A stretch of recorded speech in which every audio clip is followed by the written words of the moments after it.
Well, it's always hard to follow up a near-perfect season with the same thing the next year, especially when you consider the amount of kids that Friendship lost after last season. But the Tigers have found a way back to the postseason through struggles and injuries, and Bobby Huey has been a big part of that. Here's George with our AJ Player of the Week.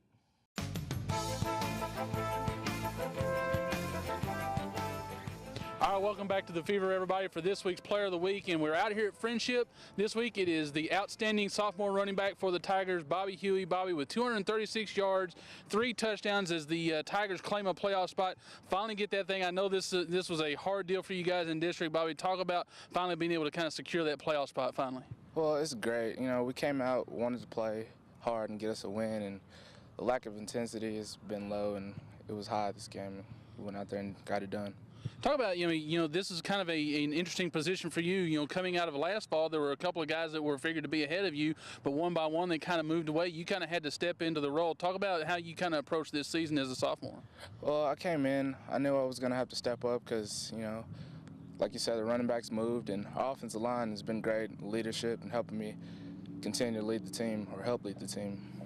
What's been the biggest difference between, freshman level, JV level, and getting on the varsity level out here? Just the speed, just the tempo. That's it. Yeah. Talk about, and you've had to deal with some injuries as well. Is it just kind of been tough, kind of having to be in and out of the lineup at times? Not really. It was just a game and a half, the sprained MCL, but it's good. It's all right. Talk about, you feel like maybe you're finally in kind of some sort of a rhythm going into the playoffs, as far as running the football? Yeah, I guess so.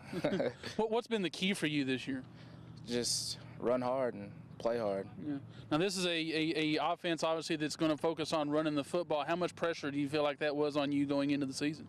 It was a lot, but you had to come in and just focus and run hard and play hard. Yeah. Now you guys are in the playoffs now. I talked with Coach the other day. He said, maybe that second half you guys finally started to get into a rhythm offensively. You guys feel good going in the playoffs now? Yeah, we feel great. I think we're going to be good. I think we'll go deep in the playoffs if. Yeah. What do you feel like you've accomplished this year that maybe you can take into next year now? Leadership. Leadership as far as what? Helping other guys, picking them up when they're down. Coming in, telling them that just play your game, and it'll be all right. Well, I'll tell you what, if he continues to play his game, Friendship continues to play their game, they could find themselves 3 rounds deep in the playoffs. That's Bobby Huey, your Player of the Week. When we come back, we'll run through the first round of the playoffs and go through all the by-district games right here on the Fever.